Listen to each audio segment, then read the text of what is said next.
Hello, my dear teachers, friends, students, and researchers. In continuation to my guidance on research videos, today I'll be sharing one thesis which has already been uploaded on Shodhganga. ठीक है, तो अगर आप मेरे session के साथ जुड़े हुए और आपने मेरी पुरानी वीडियोस नहीं देखी अब तक रिसर्च गाइडेंस की, तो मेरी आओ रिसर्च सीखे, लेट्स लर्न रिसर्च, आप वो प्लेलिस्ट जरूर देखिए. ठीक है, मैं वो डिस्क्रिप्शन बॉक्स में शेयर करूंगी. तो आज मैं आपके साथ एक शोधगंगा पर जो अवेलेबल थीसिस है उसके बारे डिस्कस करूंगी. तो पहले तो ये कहाँ पर अवेलेबल है इसका भी लिंक मैं आपको शेयर कर दूंगी. तो जैसे आप शोधगंगा वेबसाइट को ओपन करते हैं, मैंने वहां पर मुझे नेम ऑफ द रिसर्चर पता है तो मैंने उनका नाम डाला, मुझे नेम ऑफ द गाइड पता है तो मैंने उनका नाम डाला, तो मुझे तुरंत ये थीसिस मिल गई. ठीक है, यहाँ पर साइटेशन दी हुई है. मैं हमेशा बोलती हूँ एक रिसर्चर को हमेशा जहां से भी नोट्स लिए या जो भी आपने कहाँ से भी कॉपी किया है, कुछ उसको रीफ्रेस किया है, रेफर किया है, उसको आप अपनी बिब्लियोग्राफी और रेफरेंसेस में जोड़ते जाइए. ठीक है, और अगर अब तक आप मेरे सेशंस को फॉलो नहीं कर रहे और पहली बार आ रहे हैं तो आप एक पेन और डायरी लेके बैठ जाइए और आप एक बुक बना लीजिए जिसमें आज लिखिए कि हम पीएचडी थीसिस को रेफर करें. ठीक है, तो चलते. टाइटल ऑफ द थीसिस है study on employee engagement and its determinants in higher education in Mumbai. तो ये टाइटल है थीसिस का. तो टाइटल से ही देख के हमको समझ आ रहा है कि स्टडी एम्प्लॉय एंगेजमेंट है और उसके डिटर्मिनेंट्स क्या होते हैं वो हम रिसर्च जब ये स्टडी करेंगे, थीसिस तो पढ़ेंगे इन हायर एजुकेशन. अब हायर एजुकेशन क्या होता है वो भी हमें पता होना चाहिए. इन मुंबई तो ज्योग्राफिकल लोकेशन है. ठीक है, अब ये नेम ऑफ द रिसर्चर है ग्रेसी डिसूजा मैडम. ठीक है, ये कॉमर्स के फैकल्टी है और नेम ऑफ द गाइड है विजेता शेट्टी मैडम, ये भी कॉमर्स के फैकल्टी. ठीक है, इनकी थीसिस कंप्लीट हुई है 2022 में और नेम ऑफ द डिपार्टमेंट है business policy and administration, KPB Hinduja College of Commerce. ठीक है, ये हमारी यूनिवर्सिटी ऑफ मुंबई की है.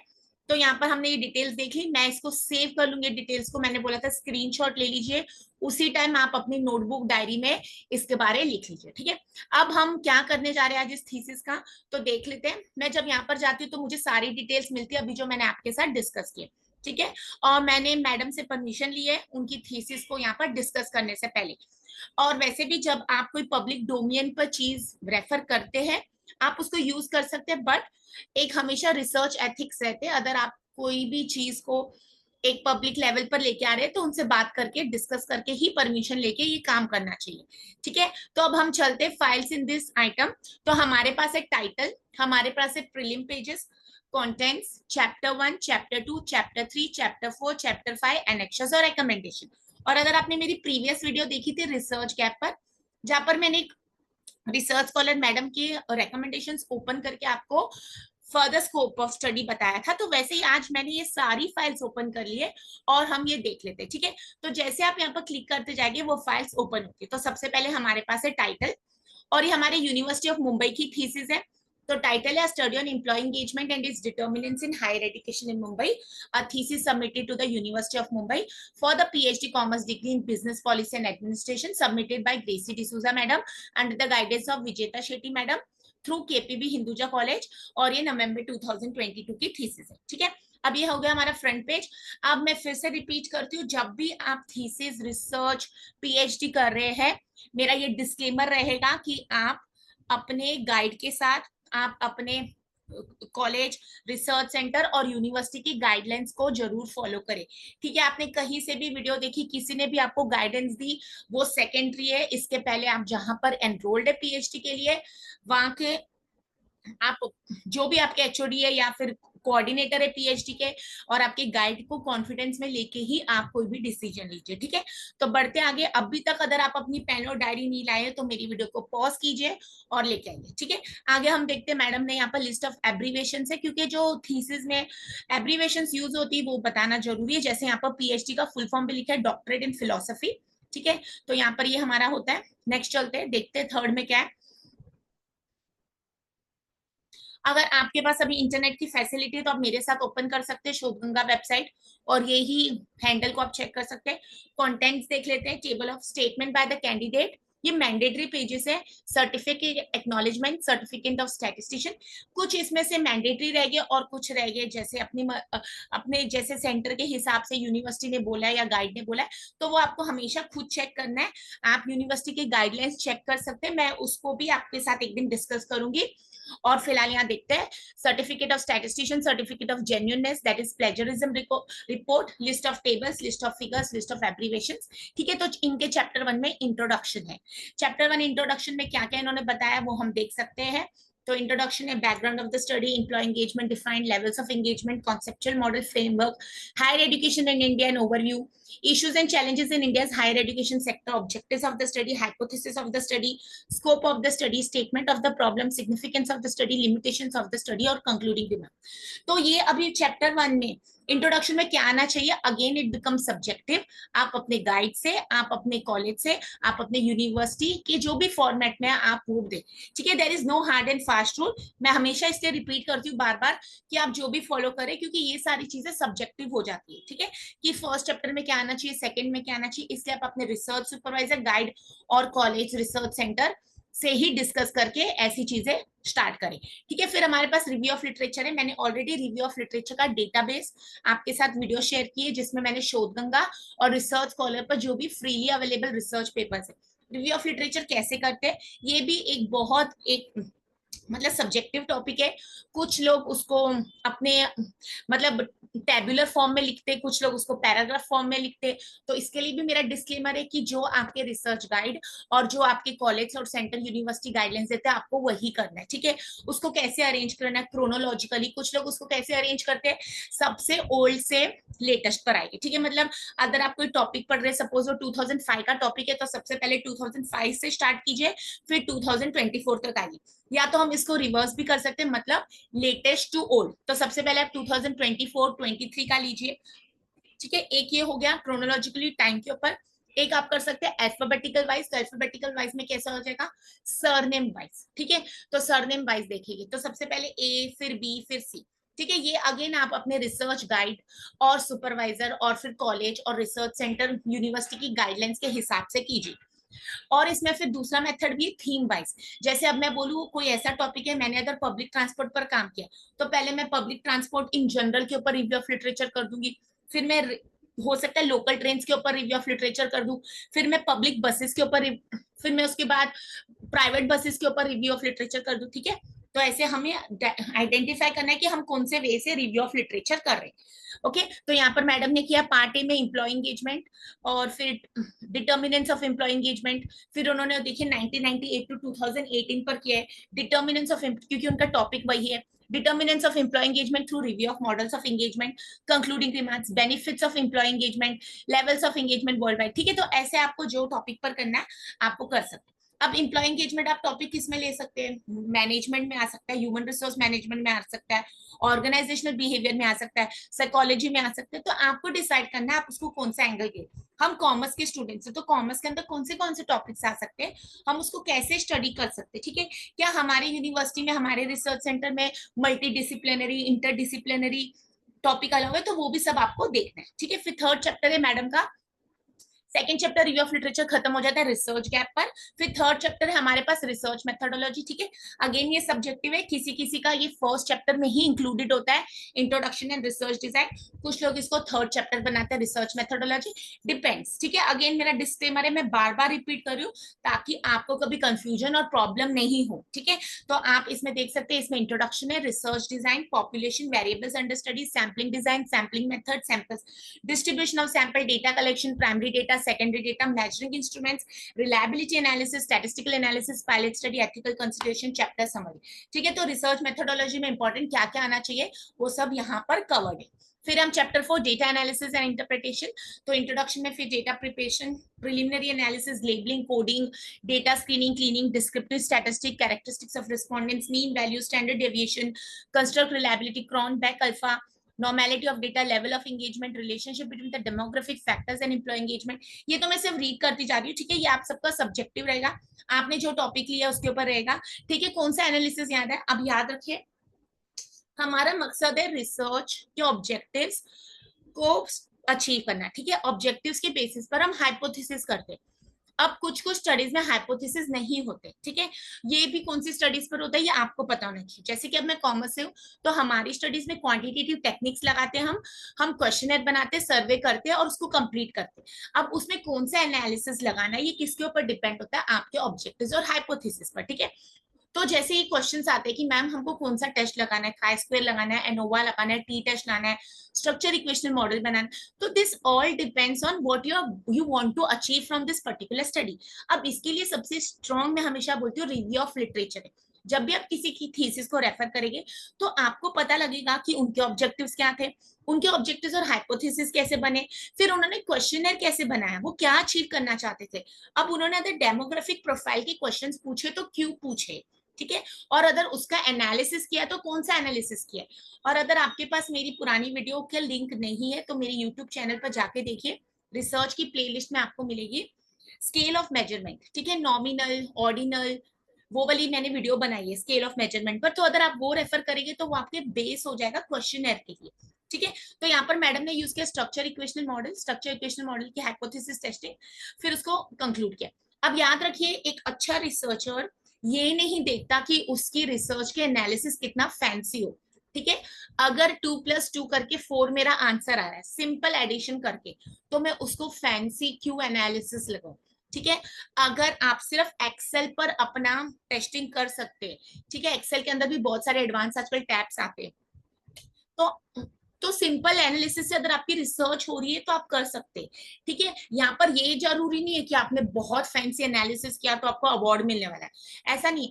आपका ऑब्जेक्टिव क्या था, वो ऑब्जेक्टिव अगर सिंपल एनालिसिस से भी प्रूव हो रहा है, ठीक है, तो आपकी रिसर्च वहीं पर हो जाती है, ठीक है। तो दूसरों ने क्या किया, दूसरों ने क्या किया ये देखने से पहले दूसरों ने वो क्यों किया और क्या वो मेरी स्टडी को एप्लीकेबल है, ये जानना आपको बहुत जरूरी है, ठीक है।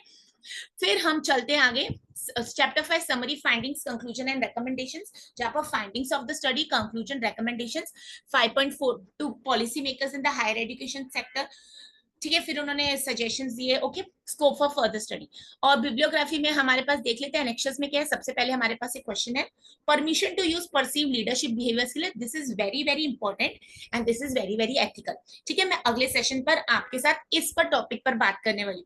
अब जब हम क्वेश्चनर डिजाइन करते हैं, मैडम ने ऑलरेडी एक क्वेश्चनर था मैडम के वहां, मैडम के टॉपिक में, तो वहां पर मैडम ने परमिशन ली है, देखिए वहां पर लिखा है, आप देखिए क्वेश्चनर के, permission to use perceive leadership behaviour scale from mister Steven Brown, ठीक है। तो ये कोई ऑथर है, ये कोई रिसर्चर है जिन्होंने ऑलरेडी ये स्केल, स्केल का मतलब उन्होंने क्वेश्चनर बनाया, जैसे मैंने आपको उस दिन बताया था सर्विस क्वालिटी का, अगर आप देखेंगे रेडीमेड स्केल है, रेटर, ठीक है, इंस्ट्रूमेंट डेवलप्ड है, तो उसमें रिलायबिलिटी है, एश्योरेंस है, टेंजिबिलिटी है, ठीक है, ऐसे 5 है उसमें, और उसमें बहुत सारे मॉडिफिकेशन, एडेप्टेशन, रिसेंट एडिशन हुए, तो उनसे हमको परमिशन लेनी चाहिए क्या, तो मैडम ने उनसे परमिशन ली है। हम जनरली क्या करते हैं, हम परमिशन नहीं लेते, और एक ये भी कॉन्सेप्ट है कि फ्रीली अवेलेबल सोर्स है तो हम यूज कर सकते हैं, बट अगर पॉसिबल है आप उनसे परमिशन लेना, आपको पता है वो ओरिजिनल स्केल, यहाँ पर स्केल का मेरा कहने का मतलब है कोई मेजरमेंट स्केल नहीं है, क्वेश्चन है, वो क्वेश्चनर कैसे डिजाइन हुआ, ठीक है। आप किसी का क्वेश्चनर भरते हो, आपको लगता है वो भी कितना अच्छा क्वेश्चन है, तो इट मस्ट बी रेडिली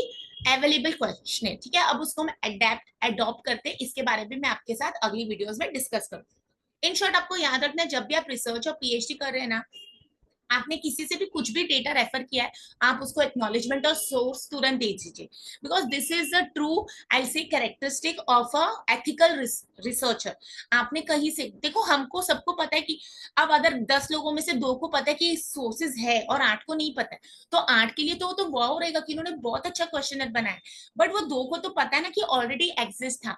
तो हम अगर अच्छे रिसर्चर है तो हम कभी भी किसी के डेटा को यूज करके, कोई भी कंटेंट को यूज करके उसको रेफर, उसको बिब्लियोग्राफी नहीं दे, ऐसा नहीं होना चाहिए, ठीक है। फिर यहाँ पर लिखा है permission to use UWES from Wilmar, तो ये भी एक उन्होंने मैडम ने स्केल यूज की और वो ऑथर का नाम है, रिसर्चर का नाम है। फिर यहाँ पर कोएफिशिएंट टेबल है पब्लिकेशन से और सिनॉप्सिस से, ठीक है। तो हम ये अगले सेशन में, आने वाले सेशन में मैं आपके साथ ये क्वेश्चन है डिजाइनिंग पर भी बात करने वाली हूँ। अगर आपको मेरी चैनल की वीडियोस पसंद आ रही है तो प्लीज मेरे चैनल को लाइक, शेयर और सब्सक्राइब कीजिए।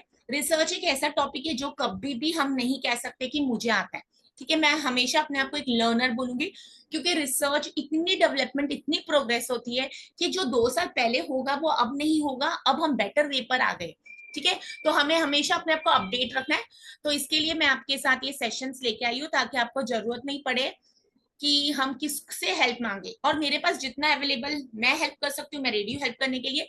तो आगे देखते हैं, चैप्टर 1 इंट्रोडक्शन, तो आप ये थीसिस को ओपन करके देख सकते हैं। तो अभी जो मैंने आपके साथ डिस्कस किया था चैप्टर 1 में क्या आना चाहिए, वो कैसे एंड होना चाहिए, ठीक है, ऑब्जेक्टिव्स कैसे फ्रेम होने चाहिए ये भी मैं कमिंग वीडियोस में आपके साथ जरूर डिस्कस।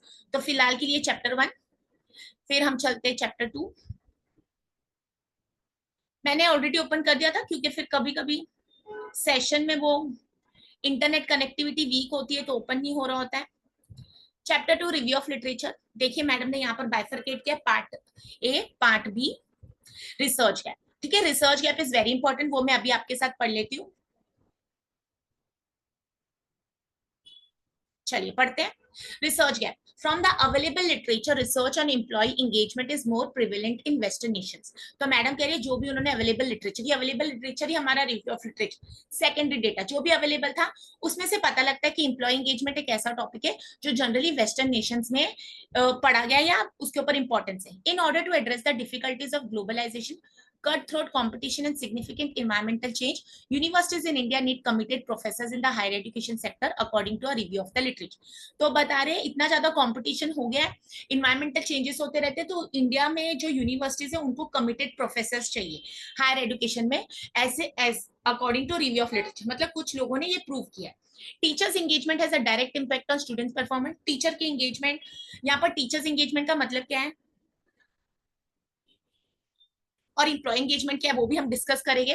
डायरेक्ट तो टीचर का ही डायरेक्ट असर पड़ता है स्टूडेंट्स पर। However, a survey of the literature indicate a paucity of comprehensive literature use in the field of teacher engagement in India's higher education sector, particularly Mumbai। तो madam को research कैसे gap मिला, तो ये लिखा मैडम ने, concerning the impact of leader behavior and personality of the individual, because retaining staff and motivating students is a critical issue, universities and educational institutions must take determined efforts in this direction। The role of personality traits, leadership behavior, transformation leadership, job contribution, perceived supervisory support, rewards and recognition in shaping employee engagement is evident from the literature। अब ये जो सारे concepts है, personality trait, leadership, ये आपने management में पढ़े, human resource management में पढ़े, ऑर्गेनाइजेशनल बिहेवियर में पढ़े, साइकोलॉजी में पढ़े। ठीक है, अगर आप अकाउंट्स के स्टूडेंट है तो आपको बेसिक पता लग जाएगा, मतलब ये टॉपिक भले आपको रेलिवेंट है कि नहीं। फिर आगे पढ़ते हैं। However, a few research work has been done on the direct and moderating influence and prediction of these factors on employee engagement। तो ये सारे फैक्टर्स का क्या प्रेडिक्शन हो रहा है एम्प्लॉय एंगेजमेंट पर, इन्फ्लुएंस का हो रहा है, ये स्टडी हो चुकी है। The present study was undertaken to bridge this gap. तो ये जो नई हुई स्टडी मैडम उसको कर रही है ब्रिज गैप, मतलब हमको पता है कि क्या गैप है। The lack of methodology that measure the teachers engagement is also a research gap। तो methodology भी एक research gap है। Though the studies conducted by the individual researchers and consultancy firms covered engagement in public sector organizations, manufacturing firms, hospitality industry and educational sectors in India and Western countries, but exclusive survey cum empirical research in the context covering the city of Mumbai is needed। तो कह रहे हैं ये बहुत सारी जगह पर हो चुके हैं रिसर्च, बट एक्सक्लूसिव एक स्पेशल सर्वे और कम उन्होंने वर्ड यूज किया एम्पिरिकल रिसर्च। अब ये रिसर्च क्या होती है ये हम नेक्स्ट सेट के सेशंस में पढ़ेंगे। In the context covering the Mumbai, मतलब मुंबई में वो ना के बराबर हुई है स्टडी, तो ये रिसर्च गैप है। Hence, the present study attempts to explore engagement in the higher education sector in Mumbai to fill the gap. This study aims to recommend a teacher engagement model linking engagement, personality of a teacher, and psychological climate with leadership as a moderator. The suggested model is anticipated to be a useful tool for offering a practical course of action to initiate a policy to increase teachers' working। तो ये जो madam ने result बना के दिया, जो suggestion है जो भी, वो यूजफुल होगा practical course of action to initiate, मतलब पॉलिसी ऐसी बनेगी जिससे टीचर्स वर्क एंगेजमेंट बढ़ेगी। तो एम्प्लॉय एंगेजमेंट है, हम हायर एजुकेशन में करें तो हायर एजुकेशन में कौन है एम्प्लॉय, टीचर्स, तो ये टीचर्स के वर्क एंगेजमेंट पर thesis. Okay, I congratulate madam कि उन्होंने अच्छा काम किया इस टॉपिक पर, और हम सीख सकते हैं अपने सारे सीनियर्स पर। आप जब भी शोधगंगा वेबसाइट पर जाते हैं आपको एन नंबर ऑफ थीसिस मिल जाएगी, और मेरी हमेशा सजेशन होती है जहां पर हम पहले यूनिवर्सिटी ऑफ मुंबई से है तो यूनिवर्सिटी ऑफ मुंबई की थीसिस रेफर करें। चलते chapter number 3 research methodology, introduction, research design, ये सब मैंने आपको इंडेक्स में कंटेंट में बताया था, तो आगे जाके हम इसको भी स्टडी करेंगे। ठीक है, कि रिसर्च मेथोडोलॉजी में क्या लिखते हैं और कैसे लिखना है, और हमें पता होना चाहिए इसका एक basic guidance. This is very important from the perspective of net set also. Chapter number देखते हैं आगे क्या है। ये मैडम का चैप्टर नंबर 4 है जिसमें है chapter 4 data analysis and interpretation. ठीक है, उन्होंने कौन सा मॉडल यूज किया है, स्ट्रक्चर इक्वेशनल मॉडल है, कौन सा टूल यूज किया है, कौन सी टेक्निक है, ये हम बात करेंगे। आगे चलते हैं चैप्टर नंबर 5 पर, summary findings of the study, demographic characteristics of the respondents. ठीक है, ये हमारा समरी है। Conclusion, recommendation, scope for further study. चलते स्कोप फॉर फर्दर स्टडी पढ़ लेते हैं, वो हमारी रिसर्च गैप होती है।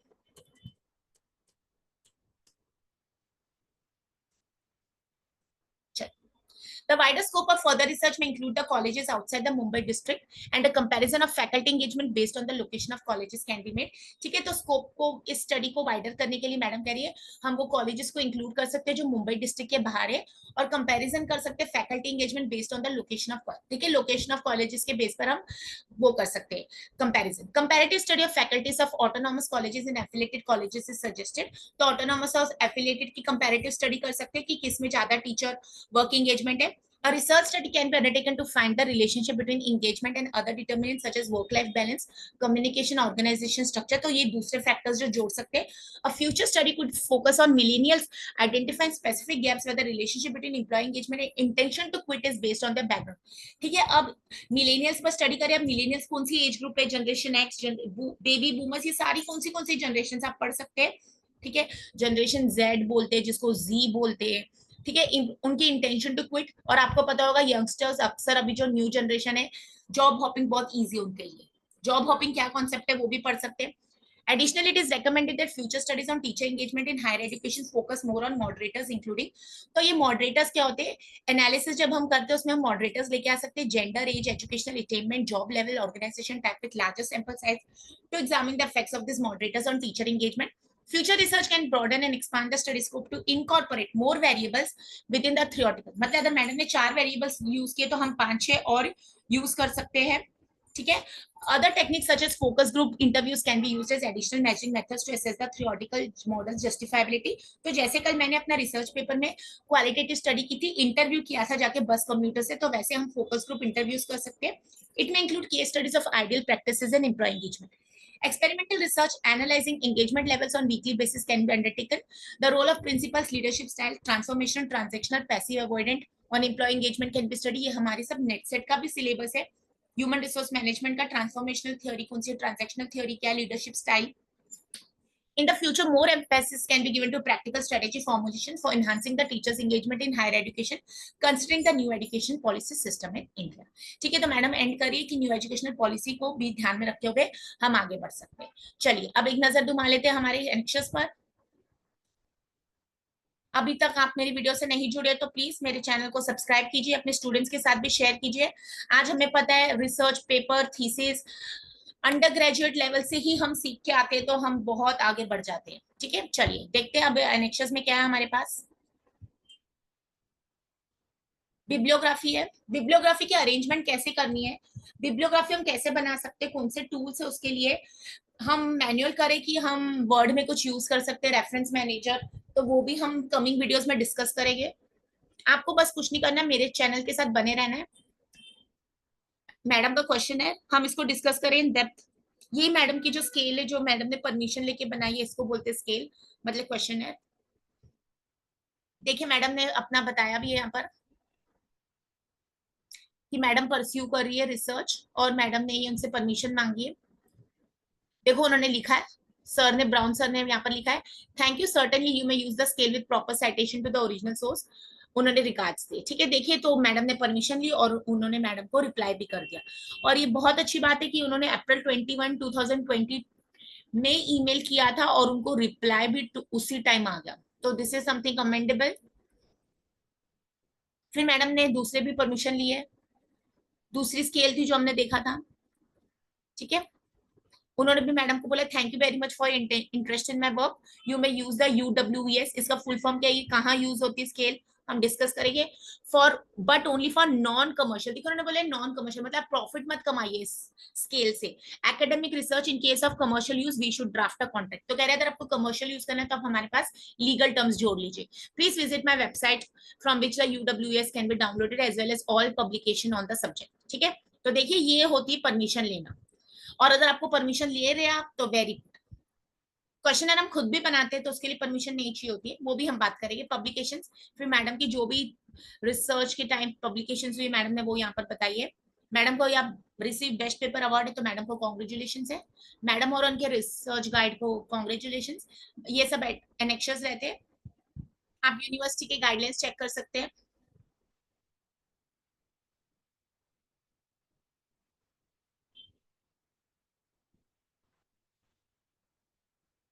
ठीक है,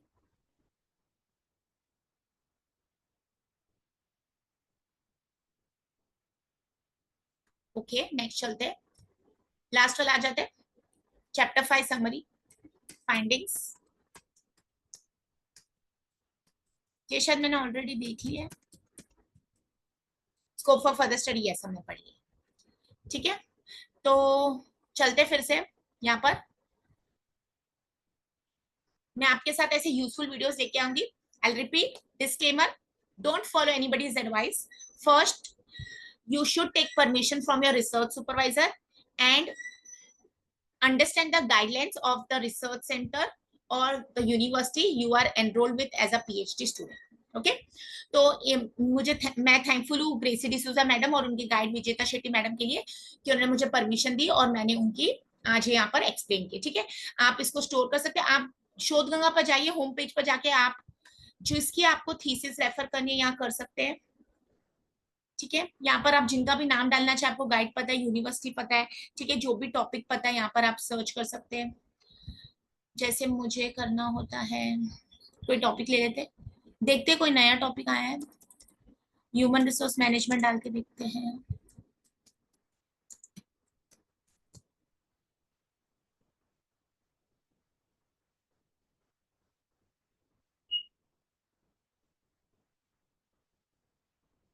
और अगर आप कोई लाइब्रेरीज जाते हैं तो वो भी बहुत अच्छा है, क्योंकि जब हमें ना बुक्स पढ़ते हैं ना तो एक अलग फीलिंग, एक अलग लव आता है बुक्स के लिए। अगर आप बुक लवर है तो आप समझ सकते हैं ऑनलाइन पढ़ने से और हाथ में बुक पढ़ने में से बहुत वाइड डिफरेंस है।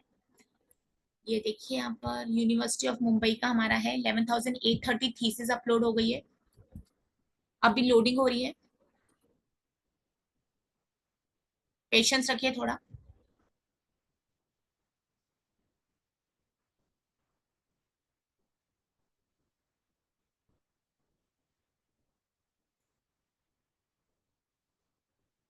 देखिए ओपन हो गई, ह्यूमन रिसोर्स मैनेजमेंट देखिए, अपलोड डेट 29 अक्टूबर 2013, human resource management and marketing, researcher का नाम, गाइड का नाम, फिर यहाँ पर study of human resource accounting practices in information technology sector in India and its impact on strategic human resource management, knowledge management and human resource management practices in IT sector, a study on select IT.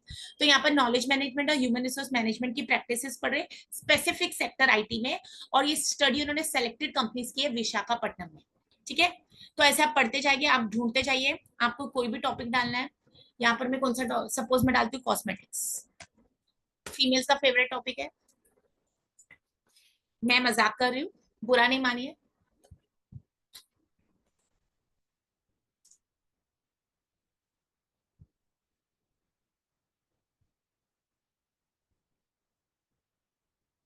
और अगर आप चाहते हैं कोई topic पर मैं आपके video लेके आऊं तो जरूर मुझे बोलिए। ये कुछ बेसिक फॉर्मेट है जो सब लोग यूज कर सकते हैं। मैं कॉमर्स की, इसलिए मैं कॉमर्स की चीजों पर फोकस करती हूँ। आप लॉ के स्टूडेंट है, आप साइंस के, वो भी आप यहाँ पर चेक कर सकते हैं। जैसे कॉमर्स में हमारे पास 6 ब्रांचेस हैं, हम बैंकिंग वाले टॉपिक पर कर सकते हैं, हम इकोनॉमिक्स पर कर सकते हैं, हम ट्रेड एंड ट्रांसपोर्ट पर कर सकते हैं, हम बिजनेस पॉलिसी एंड एडमिनिस्ट्रेशन में कर सकते हैं, हम अकाउंटिंग में कर सकते हैं, ठीक है, टैक्सेशन में टॉपिक बना सकते हैं। तो जहां पर भी आप एडमिशन ले रही है, आप एडमिशन ले रहे हैं, आप देखिए वहां पर कौन से सब्जेक्ट्स हैं, आपके करियर के लिए कौन सा करेक्ट सुटेबल ऑप्शन है, देखिए। और पीएचडी एंट्रेंस एग्जाम के बारे में जो मुझे क्वेरीज आती है तो उसके लिए अभी मैं भी कुछ नहीं कह रही हूँ, हम भी अपनी यूनिवर्सिटी के लिए वेट कर रहे हैं कि नेट के हिसाब से अगर एडमिशन होगा या पीएचडी के एंट्रेंस होगा या फिर दिखते। तो आप अपनी मेहनत रखिए, पढ़ते रहिए, क्योंकि पढ़ाई तो कभी भी वेस्ट नहीं जाती। यहाँ कॉस्मेटिक्स से मुझे कुछ मिला नहीं है, क्योंकि वो हाँ आ गया, ये देखिए 16 में 2016 में रिसर्च हुई, फॉर्मुलेशन इवैल्यूएशन सब herbal cosmetics, a study of consumer behaviour to its chemical and herbal cosmetic products and impact on marketing strategies, consumer buying behaviour and barriers towards green cosmetics. तो देखिए ग्रीन कॉस्मेटिक्स भी कुछ है, with special reference to mall consumers Chandigarh in India. Okay, फिर आगे पढ़ते हैं, a study of strategies and factors encouraging medical tourism pertaining to cosmetic. तो देखिए कितनी सारी आपको यहाँ से चीजें मिल जाए। आप अकाउंट्स के तो आप ऑडिट का टॉपिक डालिए, देखिए ऑडिटिंग पर क्या आता है, आजकल ग्रीन ऑडिटिंग रहती है। इतना हमारे पास ब्यूटीफुल रिसोर्स पड़ा हमारे आंखों के सामने, हमारी यूनिवर्सिटी ऑफ मुंबई उसमें थीसिस अपलोड कर रहे हैं, फिर भी अगर हम उसको यूज नहीं करें तो हम गलती कर रहे हैं ना। मैं हमेशा बोलती हूँ 10 अच्छे रिसर्च पेपर्स, 10 अच्छी थीसिस जरूर पढ़िए। ये भी अच्छी चीजें कब पता लगती है, जब हम उसको रीड करते जाते। तो मैं अच्छा अच्छा ये देखिए, अभी देखिए मैंने यहाँ पर ऑडिट डाला था, तो 2016-21 की पढ़ते, critical review of environmental audit practices in India, study of selected companies, तो ये इन्वायरमेंटल ऑडिट है। फिर यहाँ देखते हैं environmental audit of selected industries in Rajasthan, non audit services rendered by. अब नॉन ऑडिट सर्विसेज, मैं अकाउंट की बैकग्राउंड वाली नहीं हो तो मुझे नहीं पता ये क्या होता है, आप चेक कर सकते हैं। Changing dimensions of audit in public enterprises, तो ऐसे प्राइवेट में कर सकते हैं। तो देखिए आपको रिसर्च गैप्स कैसे मिलेंगे, आप किसी की भी थीसिस को ओपन कीजिए, आप वापस स्कोप फॉर फर्दर स्टडी वाला पेज ढूंढिए और आपको मिल जाएगा, ठीक है। और हो सकता है जब तक आप वो रिसर्च गैप ढूंढे, किसी और ने वो स्टडी प्रपोज कर ली हो, इसलिए रिव्यू ऑफ लिटरेचर से अपडेटेड रहना बहुत जरूरी है। ओके, तो आई होप सो आपको मेरी वीडियोस पसंद आ रही है, और अगर आप मेरे सेशन से जुड़े रहना चाहते हैं तो प्लीज मेरे चैनल को लाइक शेयर और सब्सक्राइब कीजिए। मैं मेहनत करी हूँ आपके लिए, तो आप तो थोड़ा सा एक लाइक बटन और फिर कमेंट और फिर शेयर तो कर ही सकते हैं। फिर मिलते हैं हम अगले सेशन में, टिल दैट टाइम पढ़ते रहिए, खुश रहिए, हैप्पी लर्निंग।